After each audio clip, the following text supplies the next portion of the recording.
when I see a problem statement, I think, is this the future state of the world? Mark Andreessen said this very interesting statement. He said, look, Warren Buffett invests with the mindset that the world is not going to change and there's going to be more of the same. People are going to continue drinking Coke. People are going to continue eating Sears candy, whatever, things like that. And Mark Andreessen and his group invest in the complete opposite end, saying the world is going to change meaningfully and what happens now is wrong and the next thing is going to be better.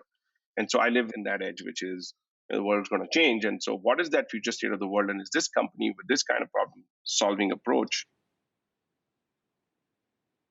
My next guest on the 1% project is the incredible engineer, investor, inventor, and operator Miten Sampat. Miten, after his education from Virginia Tech, kicked off his career in Silicon Valley. He headed strategy for the Times Internet Group, and now he's a part of the incredible team at CRED.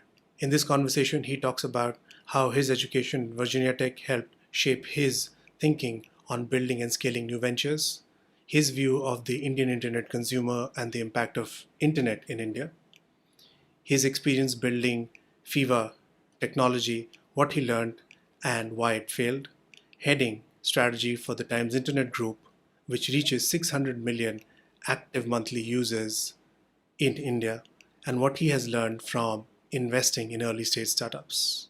If you have any feedback about this conversation or speaker or topic recommendations, you can drop me a line at pritish@1%.live.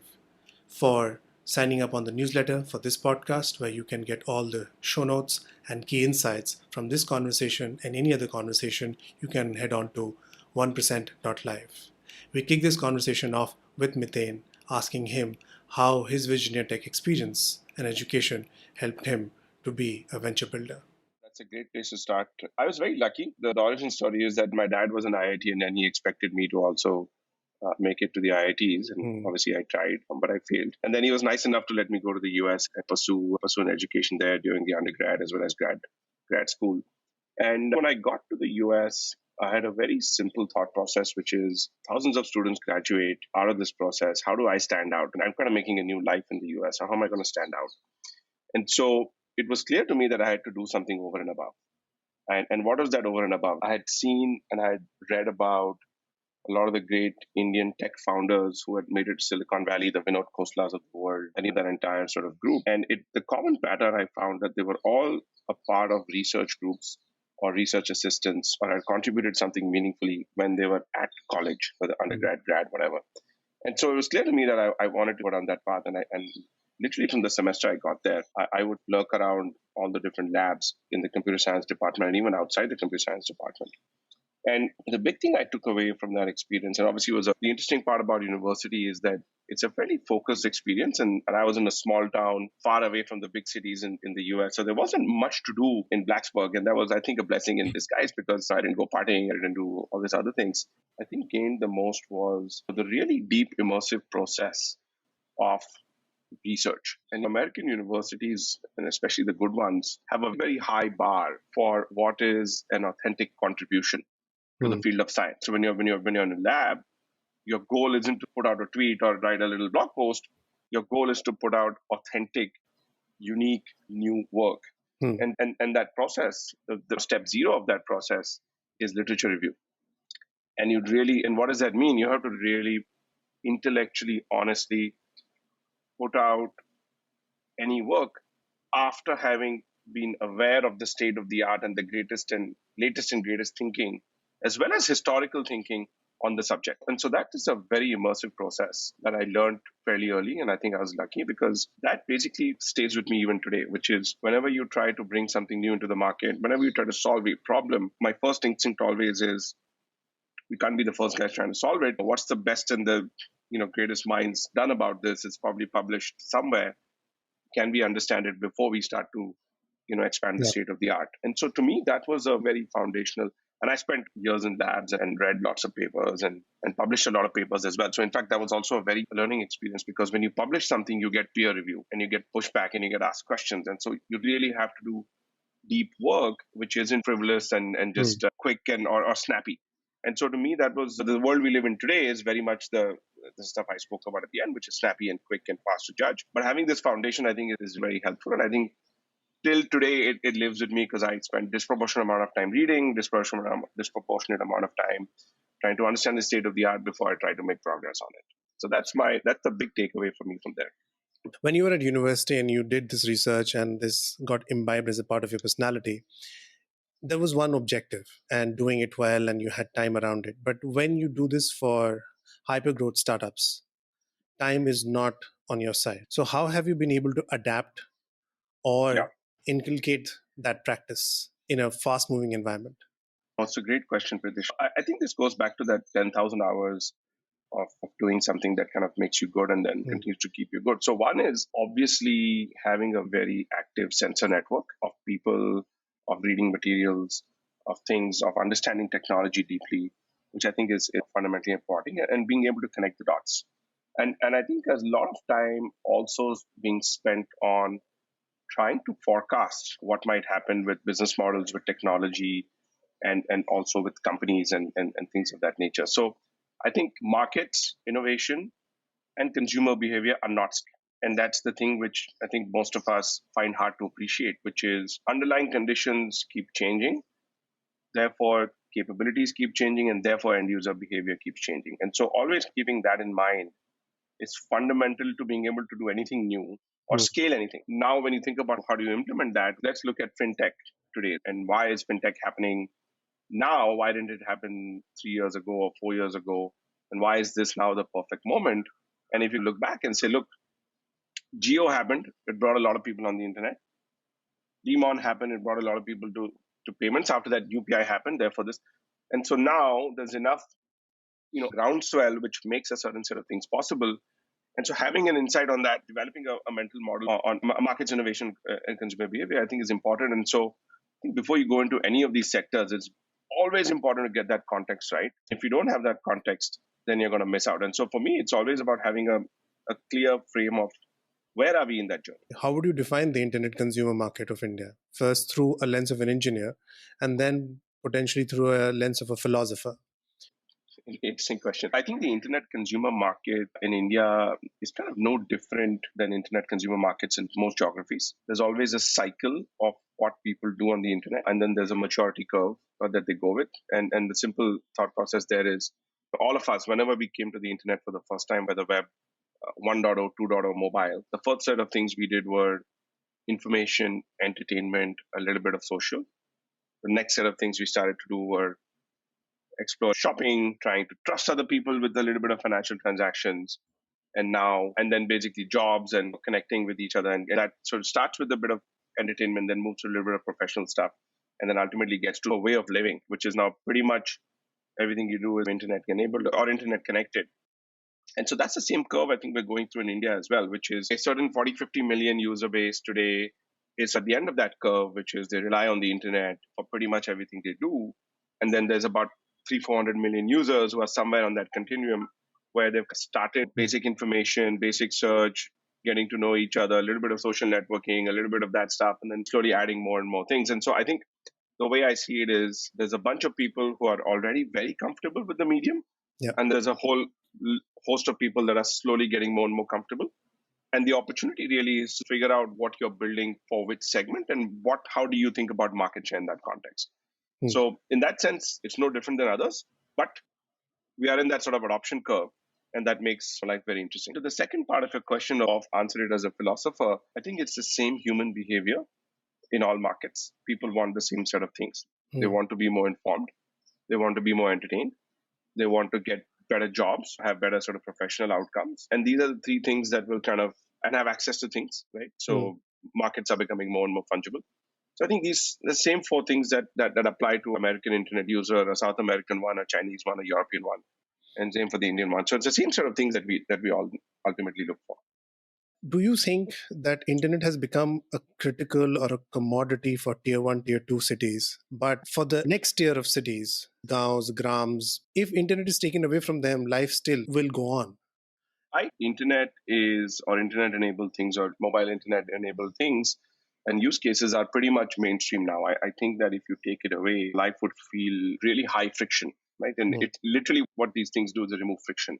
And that's why adoption moves. And I think that in some cases, the impact of the internet is far greater in tier 2, tier 3, tier 4 cities and tier 5, tier N cities than it is on tier 1 cities. I'll give you a couple of simple examples. Let's say you want to buy Aldo shoes, right? And let's go back 5 years.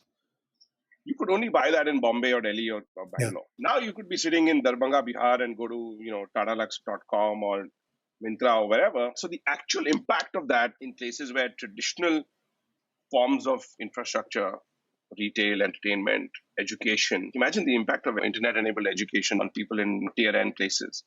As the impact is actually much, much higher than it is here. And so I don't think there is a lack of need. In fact, the need is greater in deeper markets. And I feel like a lot of the growth, a lot of the value creation will become a lot more broad based as a result of the internet. So it won't matter that you had to be in a big city, you could be anywhere. And I think you're actually seeing this for a lot in the creator economy as well, right? Early on, you had to be in Juhu or Bandra to get into Bollywood or to get access to certain sets of things.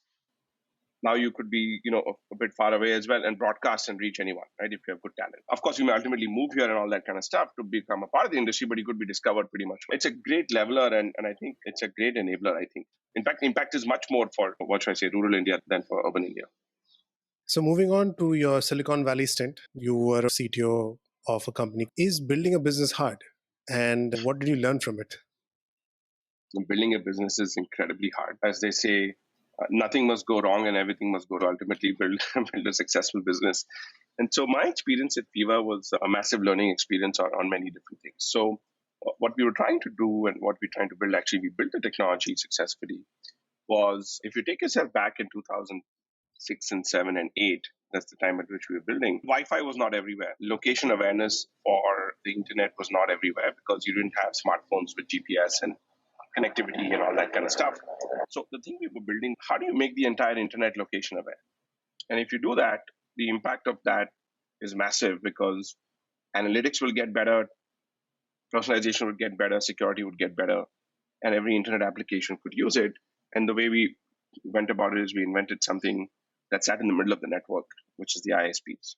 And that's where the biggest challenges began. And the biggest learning for me at that point was, which I continue to hold now, if you need a massive gatekeeper to approve of you to get to your end customer, the chances of mortality are exponentially higher because you don't control the channel directly between you and your customer. And that's very hard. And so our challenge was we needed ISPs to agree and to accept the business model that they would earn some new revenue for us to be able to enable and embed our technology in the network and start to create the value on top. So that was one big learning. The second big learning for me was, I think, but in particular myself and a few of my sort of peers and colleagues at Viva, we were stuck in this innovator's dilemma situation. We had invented the hammer and we were just looking for nails. And so the technology that we had invented was to enable location through the network by putting in some metadata in the middle of the network. But our ultimate goal was to showcase the power of location and to bring the power of location to the internet.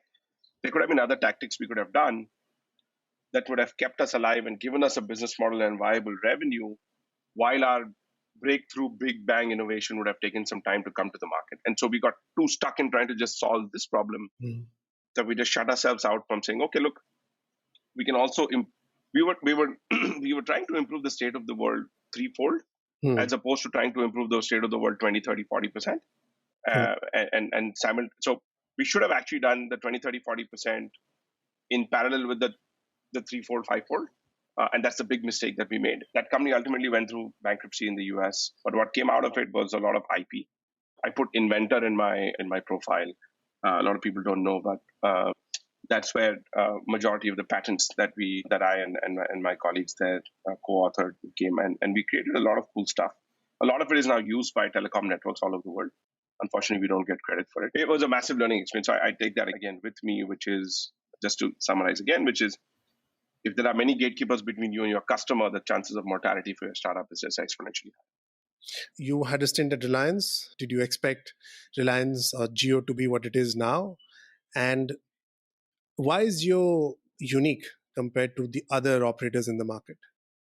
It's a good question. Experience there was a very short when I was in college back in 2005. So well before the Jio thought process. It was actually called Arcom, run by Anil Ambani and team there. Actually, no, it was run by Mukesh Ambani also at that point. And I was there actually after I finished my internship is when that transition happened. So good experience. I went there again to learn how telecom companies operate and how do you build stuff there and things. And I was very lucky.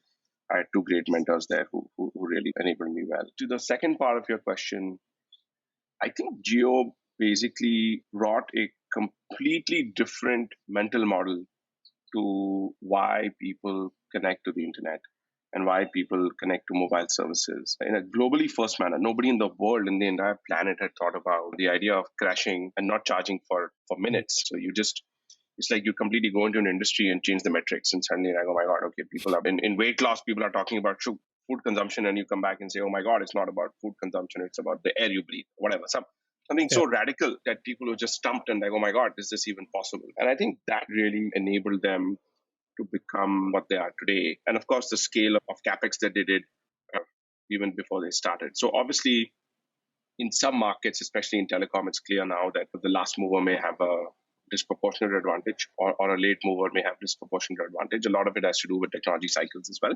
But I think this was a phenomenal business hack, if I may call it that.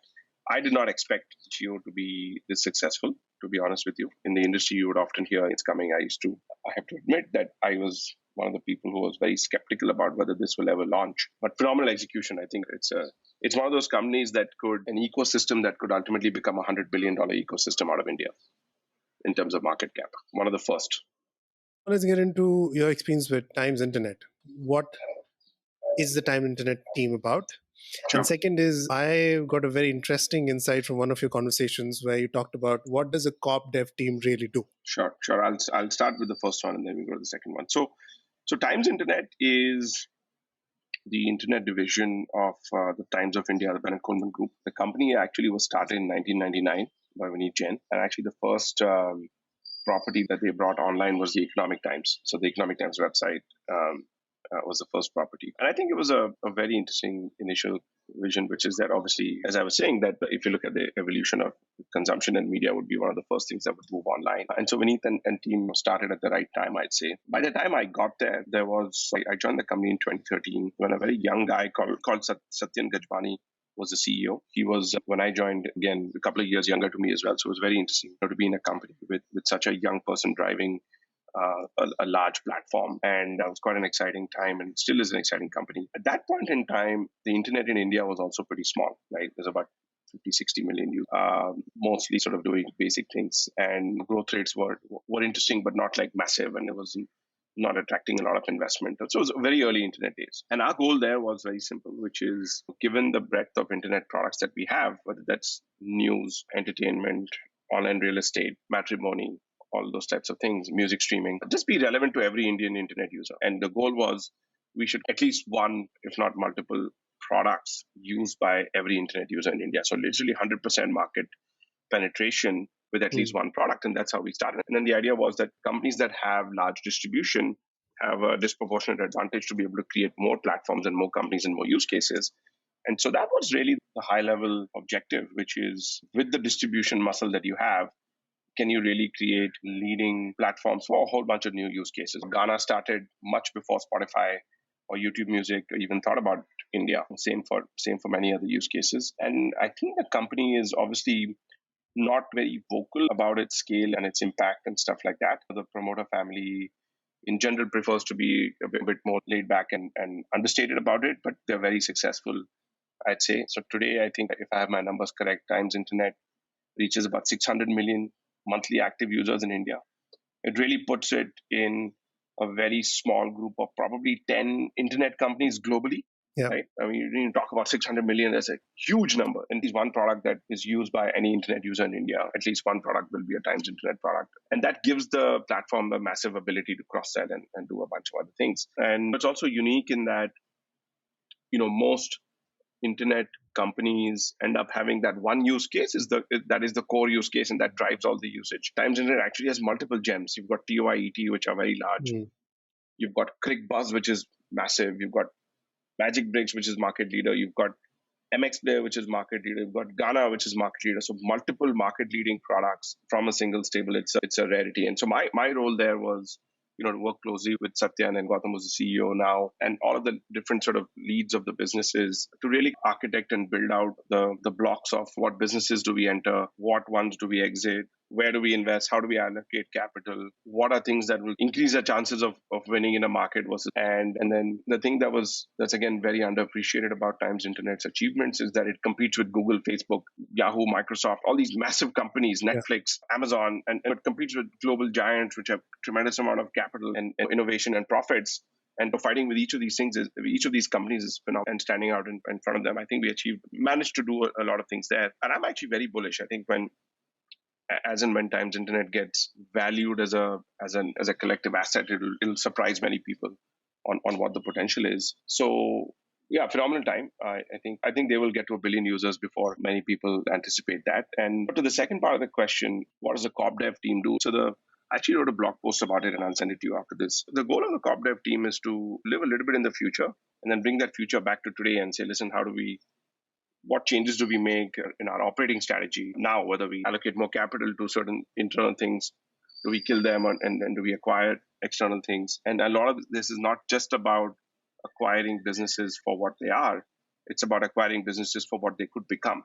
And that was, I think, the biggest thing we did when we acquired Dine Out. Nobody anticipated eating out with a table reservation and a payments use case would matter in India. People were like, oh, who needs bookings? Same thing for MX Player. When we went and acquired MX Player, people were like, oh, this is like an offline player. What's happening? And look, today it's the biggest OTT. And same thing for CRED. It was a tiny business, and we saw it ahead of time. And look, that's where the biggest rewards come, right? If you move when there is broad-based consensus, then the magic is already sucked out. It's already been priced in. And so you have to be right about something ahead of it being general consensus. And that's where the real sort of big upside and big, amazing, fun things happen.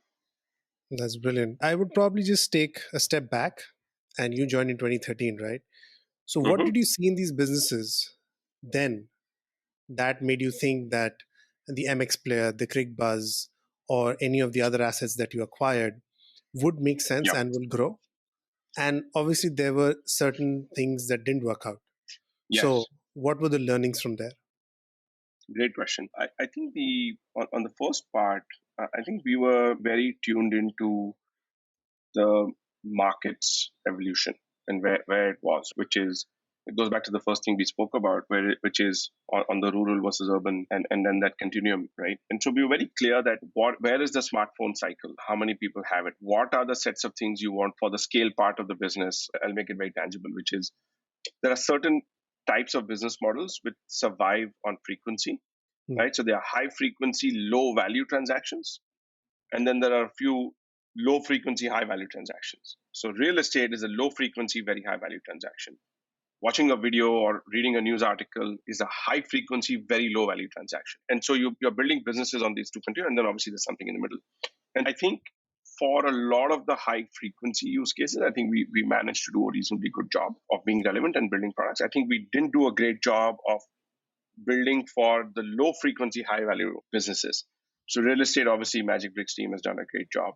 But there's a bunch of others, right? There's matrimony, there's jobs, there's travel. These things, I don't think we did a good job. I think for the combination of not having the right team members to figure out how do you solve for those things, and also not having a starting point wedge into those. Right? So, for example, for travel, we built a content destination with the ultimate hope that if people come and try to find destinations with us, then we could potentially cross-sell them into the transaction. So we built a business called Happy Trips, and we started writing a lot. So it was great content, but again, that failed to take off. Similarly, we thought a lot about, as more and more mobile and payments and cards and all these things were getting linked, we should actually be in a transaction business. And that was a hard thing to crack, right? In a market where you've got a lot of your peers who started very much from a transaction first, a company that starts from an engagement first point of view. It's just, again, one of those innovators dilemma things, which is you're generally going to go towards trying to solve a problem with a set of tactics which you're very good at in solving problem A, and they may not necessarily apply to problem B. And I'll give you an example. So we're very excited by the whole chat wallet, transactional commerce idea. And so we acquired a company or took a meaningful stake in a company called Haptic, with the idea that if you have an intelligent bot interacting with users, they could ultimately get into that kind of a product space. And we tried different things, but And I think our ideas didn't work, and I think we got out executed by a bunch of. Similarly, a few others, right? We thought a lot about couponing and discounts. And if you think about it, Groupon was a big thing, and people wanted to build sort of Groupon type companies in all markets. So we attempted that and didn't succeed. It didn't succeed to the to the level to our ambition, the level of our ambition. But yeah, so lots of these learnings in both of them. I think you have to often be a lot more judicious about what are the do you have the team, do you have the insights, and but again, people get very ambitious, and that's what makes it fun. Yeah, absolutely. I completely agree to that. Yeah. So you brought up a very interesting point, WeChat. Do you think anybody in the Indian market has been able to crack that business? Look, I think it goes back to the evolution of internet usage in each market. I think the fact that WeChat was very much there at that sort of inflection point of China internet, and they innovated uniquely to plug in all these other use cases. See, again, it goes back, they had the frequency, right? As I was saying, which is if you have frequency, you can build a bunch of things on top of that. And so they had the ultimate frequency, which is, so I'm excited to see what happens with WhatsApp Pay, because WhatsApp is that internet scale product in India. And as they add payments, all these other use cases could actually potentially build that. I think outside of that, the companies that have the ability to build something to that nature is the ones who have transaction frequency. And you've seen a number of those. In fact, if you look at the Paytm product and if you look at the WeChat Pay product and the Alipay product, they kind of look very similar today already, which is you can do a whole bunch of sort of transaction things there. And I think, of course, if you had the frequency of chat, then you would do a lot more, because that's the product for a lot of people, WeChat is the internet, right? Because you do everything in there. A less known fact, Times Internet does own properties like Uber for India's expansion and a few others. When you look at the international companies coming through the Times Internet gateway, were their mindset different from businesses that have homegrown to the same level? The model there was of a very lightweight model, which is they didn't really come through us as a gateway. We were basically market to some extent, entry partners to some extent, scaling partners into some cases, brought them insights, for example, what team to put into place, how to think about legal stuff, how to think about regulatory stuff, how to think about or how to get that initial bootstrap of users going. So that was the kind of thought process. And what we did was we invested in the parent companies, and then we just became their sort of market partners, so to say. I think what we found about in that model, and it continues to exist, it's called Times Bridge, is that for a lot of global companies, India is a pretty large unknown beast, and there's a lot of nuance to trying to enter India. So I think being a company, being a platform, and being a bunch of set of operators who've lived in both worlds helps build that level of familiarity. And if you have operating scale, then you can help with that initial distribution, because most products ultimately need that initial bootstrap to get relevant in the market. If you get relevant and then the product is good, and the framework is simple, which is that you would only partner with products that have already been very successful in their own sort of home markets, and then you bring them here. So it's a very late stage growth thinking, and then it's about market penetration. I think that it's a pretty novel idea in terms of how it's built for the internet. In the traditional world, there were a lot of companies who did franchising, and even in the traditional, a lot of the brick and mortar world, you see that happening today as well. For example, Reliance Brands is a collective of global brands, and then they push them in the retail environment. So those are more JV type things, but these are a lot more lighter because of internet. Brilliant. Let's get to your angel investing. And I did see that you have invested outside India as well. What have you learned from actually investing in early stage startups? Sure. I've learned a lot of things and lost a lot of money, which is when you learn the most. I think there's the reason I do it is I find a level of paid forward thinking around saying, look, I've been through this 0 to 1 journey a few times. Can I bring that value to early stage founders? I think that's a lot of value that they find in me in terms of even getting me onto their cap table, allowing me a shot at investing there. And I always take that as a privilege, and I keep working hard saying, listen, I have to be very relevant for a great founder to think about having me on their cap table, because the cap table is unfortunately a zero sum game. And so that's the starting point. The next thing I think hard about is when I see a problem statement, do I think, is this the future state of the world? Mark Andreessen said this very interesting statement. He said, look, Warren Buffett invests with the mindset that the world is not going to change and there's going to be more of the same. People are going to continue drinking Coke. People are going to continue eating Sears candy, whatever, things like that. And Mark Andreessen and his group invest in the complete opposite end, saying the world is going to change meaningfully, and what happens now is wrong, and the next thing is going to be better. And so I live kind of in that edge, which is the world's going to change. And so, what is that future state of the world? And is this company with this kind of problem solving approach one of those sort of components of that future? So that's how I typically think about it. And then my approach generally is to be very low touch unless the founders really want my help or want me to engage. And I think the way I've found to be very productive and helpful is I co-invest with a friend of mine, CRED. And so the both of us end up creating a WhatsApp group with most of the founders we've invested in. And so we're always there whenever they need small set pointers, help, and be a sounding board and stuff. And I think slowly and steadily patterns have emerged, right? So as I said, one is is this one of the companies which is part of the future of the world, future state of the world? Second is always look for founders who know something uniquely about this market or this problem statement. There are many cases where I've said no when even the metrics are exciting and the founders have good pedigree, but they landed on the problem statement because it's a hot problem, and I kind of have refrained from that. I've lost a couple of good opportunities because of that, which is fine, but it doesn't fit in my mental model that if you can't just be jumping into a problem because it's hot right now, right? Because a whole bunch of shit will go bad, and when it goes bad, you've got to be excited about solving the problem and not just trying to make money. And so I think those are as mental models towards that. And I actually think we're now in the golden phase of Indian startups because there's a phenomenal groundswell of good talent, right? People who worked at the first generation of unicorns. They've seen scale, they've seen problem solving approaches, frameworks, methods, and they're now coming out and trying to build their own companies. And it's that first couple of cycles that happened. So great talent is coming out. Also, markets are becoming more global. So you could sit in India, build for the world, take any idea from the world, bring it to India. So all those cycles have just become faster and faster. And there's enough capital now. The internet base is large enough, 500 million plus users are there. So good time to be building B2B or B2C companies. Your views on leadership in a hyper growth environment? Yeah, so if I was to say simply, intellectual honesty, transparency. These are two things I would say absolutely important. If you don't do that, you're going to be sidelined sooner rather than later. Do unicorns create new market segments? They often do, yes. And do you think India is going to be a SaaS capital of the world? Definitely going to be one of the top three for sure. And I think the question is, does it become number one? But is it in the top 1, 2, 3? Yes, absolutely. And do you see Indian consumer tech businesses having a chance in a competitive market like Southeast Asia? Yes, absolutely. I think you're going to see this happen with a few companies that are starting to venture out into those markets. Two which I know that are already out there. One is LiveSpace, which LiveSpace is expanding into multiple markets. The second one is Urban Company. I think they're doing a lot. I think you might see companies like Lenskart do it. So there's a lot of companies who will get to some scale and market share growth and viable business models who will start into other markets. And I think, again, the next 5 years is going to be a period where you'll see a lot of that happening. Zomato obviously did that first when they went out and tried to build in various other markets. And I think Ola is in many markets as well. So it's going to happen. And EV, you spoke about it in a 2015 podcast. Do you think India is now ready for it?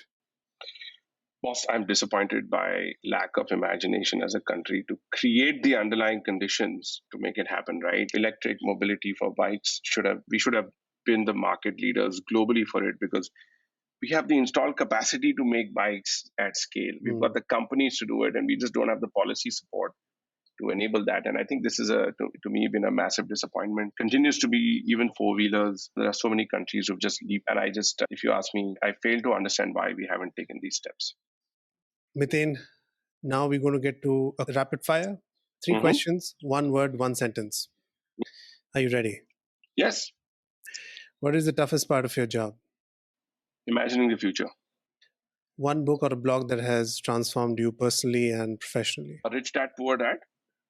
Who's your most favorite superhero? That's an interesting question. I don't believe in this fiction superhero stuff, but if I was to put the name of maybe an entrepreneur, it would be Jeff Bezos. Good. Thank you, Miten, for being on the 1% project. Thank you so much, Bidish. Thanks for having me. I really enjoyed the breadth of our conversation, and it was a very unique one. Thanks again.